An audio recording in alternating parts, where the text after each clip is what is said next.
বিশেষ করে রাজনৈতিক মহলের বন্ধুদেরকে বলবো যে এই চিকিৎসা একেবারেই বাংলাদেশের প্রাপ্যতা নাই, পাওয়া যায় না, তার জন্য যান, আমার কোনো আপত্তি নাই।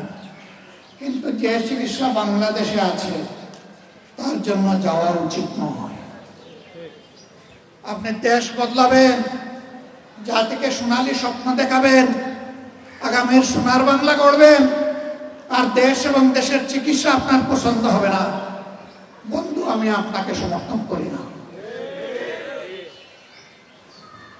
আপনি যেদিন এই দেশের চিকিৎসা নেবেন, জটিল এবং কঠিন রোগে আক্রান্ত হয়ে, সেদিন আপনি উপলব্ধি করবেন আমাদের চিকিৎসায় কোথায় কোথায় ফাঁক ফোকর এবং ঘাটতি রয়েছে। তখনই কেবল আপনার পক্ষে এই চিকিৎসা ব্যবস্থার প্যাটার্ন চেঞ্জ করা সম্ভব। আমি জানি না আমি কতটুকু উপলব্ধি করতে পেরেছি, তবে হসপিটালে থাকাকালীন 10 দিন আমি এই বিষয়গুলো উপলব্ধি করার, বুঝার, জানার, শেখার চেষ্টা করেছি গ্যাপ কোথায়। একথা আপনাদেরকে বলবো না, একথা যাদেরকে বলার তাদেরকে বলে এসেছি, কারণ আপনারা এটা চেঞ্জ করতে পারবেন না। যারা চেঞ্জ করতে পারবে তাদেরকে বলেছি এই জায়গাগুলোতে ফার্দার অ্যাটেনশন প্রয়োজন।